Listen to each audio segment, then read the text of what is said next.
Halo kawan-kawan sekalian, bersama lagi dengan Sifu Steve pada hari ini di Trading Live dengan satu lagi video. So hari ini saya ingin berkongsi di video hari ini berkaitan dengan tiga perkara psikologi yang saya harap boleh disemai dalam minda saya dan dalam hati saya semasa bermula pada fasa awalan di bidang trading.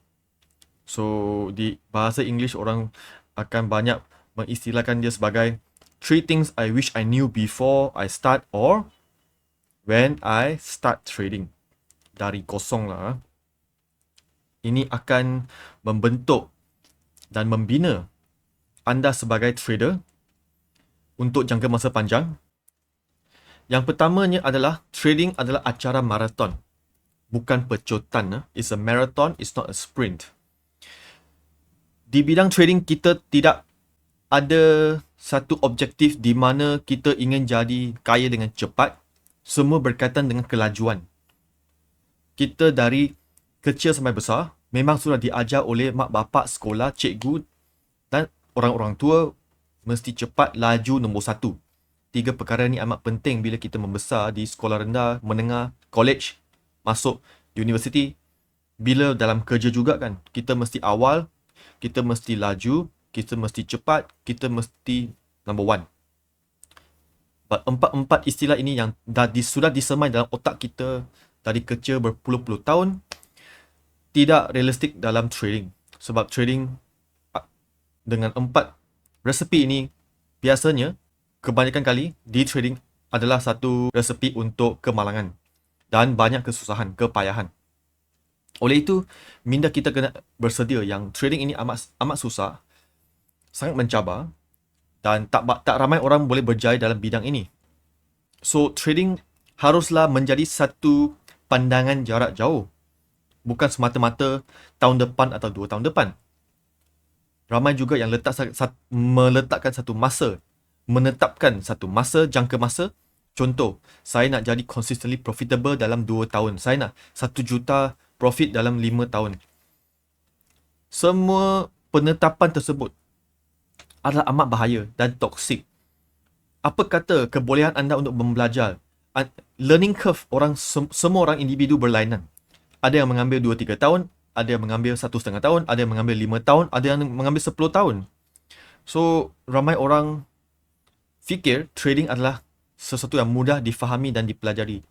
Berterima kasih kepada sosial media lah yang banyak informasi yang tak betul di luar. So, kita jangan set masa, jangan menetapkan jangka masa. Biar trading menjadi satu acara pembelajaran anda seumur hidup. A lifelong learning lesson yang tak boleh berakhir. Dan kamu akan tahu bila kamu dah konsisten, kamu akan tahu bila kamu sudah memahami the art of trading dan kamu juga dah memberi masa untuk anda menimba pengalaman dalam bidang trading. Seperti kerja, kita perlukan work experience 1, 3 tahun, 4 tahun, 5 tahun untuk naik pangkat jadi manager, senior manager, GM, head of department, betul tak? Nak jadi MD, you perlukan 10-15 tahun. Sama juga dengan trading. Dia ada level. Anda start dari zero, tak boleh lompat ke level 10. Tak boleh. So, kamu harus stage by stage, level by level. Mengumpul data, mengumpul maklumat, mengumpul pengalaman, menimba baik buruknya. Menimba diri sendiri, especially menimba diri sendiri. Kena pasti kita diri sendiri. Kalau kamu rasa kamu orang yang penyabar, anda akan diuji betul-betul di depan chat sama ada kamu betul-betul orang penyabar atau tidak. So, acara marathon, trading jangan jadikan sebagai pecutan. Ini bukan pertandingan siapa lebih laju. Trading adalah pertandingan siapa yang tahan lebih lama dalam bidang ini. Lagi lama anda berada di bidang ini, lagi tinggi kebarangkalian anda untuk mencapai status consistently profitable. Of course, kita juga kena andaikan yang anda membuatkan aktiviti yang betul, harian, mingguan, bulanan dan tahunan. Aktiviti yang betul, journaling, reviewing, kena pasti kesalahan diri apa yang kamu buat, kena pasti apa yang kamu patut buat, tidak patut buat dalam market dan sebagainya kan. So, anda perlu bagi masa di depan chart untuk menimba pengalaman. Alright? Trading adalah acara maraton, bukan pecutan. Yang kedua, kurang adalah lebih, ataupun lebih popular dikatakan less is more. Di dalam trading kita sering tengok ramai orang suka trade forex, commodities ataupun futures market. Dan di dalam forex, mata wang, asset class mata wang, ada lebih kurang 20 lebih pairing yang kita boleh trade di CFD. So, bila anda bermula, anda patut menyemai psikologi bahawa pilih 2 atau 3 maksimum pair, forex pair yang paling senang sekali. Atau orang kata newbie, yang sesuai untuk newbie. Atau beginner friendly punya asset class. Dan jadi pakar dalam beginner punya asset class. Beginner punya pair, contoh Euro USD. Ramai kata Euro USD untuk newbie. GU, Pound USD, juga ramai kata ialah untuk beginner. UCAD, juga sama. Kebanyakan major pair, G7 country yang tie to the dollar, kebanyakan orang akan kata ialah asset class yang beginner friendly untuk newbie. Bila anda bermula, anda newbie, itulah yang kamu patut fokus dulu sebab pergerakan harga dia tak begitu rawat, tak begitu gila, tak begitu laju, right? Sesuai untuk orang yang baru bermula. Itu betul. Saya setuju yang bila anda baru, anda patut fokus pada asset class yang tak begitu agresif ataupun tak begitu rawat atau lebih untuk senang dibaca. Tetapi dalam trading, tugas kita adalah bukan untuk mengkomplikasikan situasi. Jangan cuba untuk menjadikan everything complicated. Sebaliknya, kita patut ringkaskan semua proses, ringkaskan semua steps, langkah-langkah, dan membuat segala upaya anda untuk membuat trading mudah. Easy mode. Kamu harus fokus bagaimana saya boleh easy mode kan trading untuk saya. So, saya senang. Saya tak perlu sakit kepala. Saya tak ada analysis paralysis. Dan saya tak perlu struggle untuk fight dengan asset class tersebut.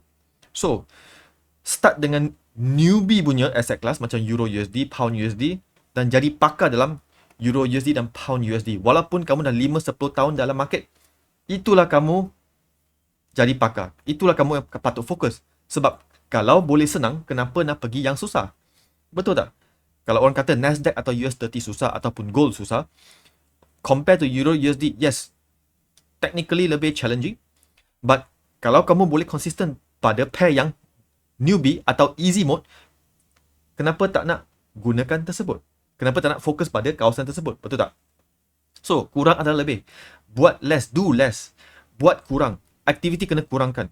Jangan trade 5 kali sehari. Trade 1 kali sehari. Cukup. Seminggu trade 3 kali. Cukup. Kurang adalah lebih. Jangan trade 5-10 asset class. Trade 2, 3, maksimum 3. Dah cukup. Dah memadai. Dan jadi expert dalam 3 pairing ini. As I mentioned, Euro, USD, Pound USD atau dan UCAD. Ini boleh 3 sebagai permulaan. Atau UJ pun boleh juga. Pilih yang senang. Kurangkan aktiviti. Kurangkan komplikasi. Kurangkan perkara yang rumit.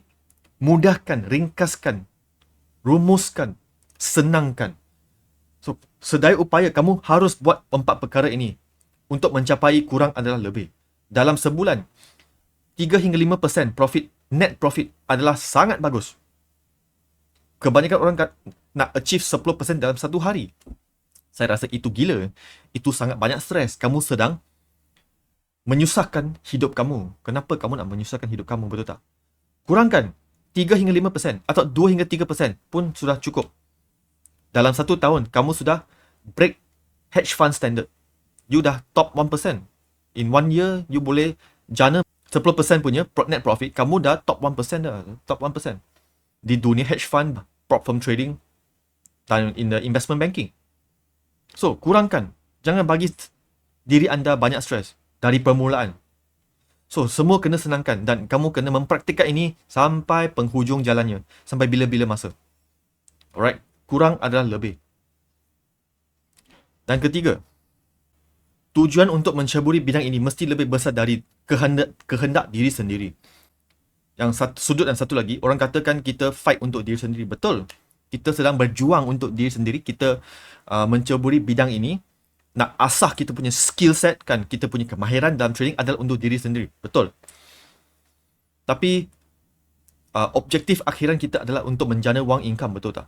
Skill yang boleh menjana income. Kena, tak gunanya kita menceburi bidang atau skill yang tak menjana income. What's the point? Tak ada monetary return. Skill yang tak boleh memperbaikkan hidup kita atau hidup orang yang tersayang di sekeliling kita. Okay? So, saya nak bagi tahu, kalau kamu kejar wang, kalau kamu kejar skill dan akhirnya dapat wang untuk diri kamu sendiri, kamu tak akan tahan lama. Susah untuk tahan lama dan susah untuk dapat dorongan atau ilham bila kamu down, bila kamu ada drawdown, blow account, MC, prop firm asyik gagal. Kamu punya ilham akan datang bila kamu fight untuk mak bapak kamu, bila kamu fight untuk partner kamu, husband atau wife, bila kamu fight untuk anak-anak kamu ataupun keluarga saudara kamu yang tersayang, orang-orang di sekitar kamu. Kalau kamu ada tujuan yang lebih besar dari diri kita sendiri, duit profit yang kamu jana itu sekarang secara indirect tidak milik kita lagi. Kalau dia tidak milik kita lagi, anda punya rasa atau semangat bertanggungjawab dan tidak putus asa akan jauh lebih tinggi dari orang lain. Dan itu adalah penting bila anda mula bidang trading. Sebab bermula bidang trading, anda akan menghadapi banyak kesusahan dan kepayahan. Sebab ini adalah salah satu bidang yang paling susah di dunia. Dan bidang ini tak ada basic salary. Dia tak bayar gaji punya. Semua is performance based. Semua performance based. Dan 100% bergantung kepada apa berlaku di market. Even NBA player pun ada basic salary dan ada bonus dan commission. Ini tidak ada. So, bila kamu sedang bermula belajar kemahiran trading ini, pastikan di minda anda selalu fikir, kamu buat ini untuk apa? Kamu melabur masa dan tenaga untuk siapa? Apa tujuan dia? Untuk menolong orang? Nak membaikkan situasi keluarga anda? Untuk anak-anak anda? Untuk isteri suami anda? Untuk mak bapak anda? Untuk membantu komuniti anda yang susah, atau saudara-saudari, abang ipar, kakak ipar yang sedang susah, kamu nak bantu mereka dengan apa yang kamu belajar di sini? Tujuan dia, the purpose ialah paling penting. Why you do this? For who? Why? Semata-mata nak kerja wang, I do for money, I want to be rich, I want freedom. Ini tak ada meaning lah. This one tak begitu bermakna, tak begitu kuat, tak begitu menggairahkan. Bila masa kamu jatuh, freedom, money, dia takkan membantu. Dia mesti bergantung kepada something lebih besar dari kehendak kita sendiri. Freedom, money, ini semua kita nak. Betul tak? So, bila kalau kamu new, kalau kamu baru di bidang trading ini, saya ingin berkongsi 3 perkara yang saya harap saya boleh semaikan. I wish I know this di awalan. Dan I wish ada mentor yang boleh hentam dan paku ini ke dalam kepala saya. Sebab saya everywhere. Saya nak pecut, saya nak buat lebih.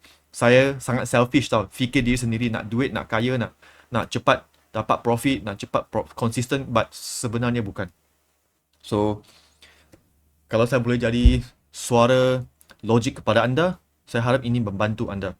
So, please, trading adalah ajaran marathon, bukan pecutan. Kurangkan, bukan lebihkan. Sebab kurang adalah lebih. Dan tujuan anda mesti lebih besar dari kehendak anda sendiri. Itu saja untuk hari ini, perkongsian saya berkaitan topik ini, dan saya jumpa anda lagi di video yang seterusnya. Okay? Take care. Bye-bye.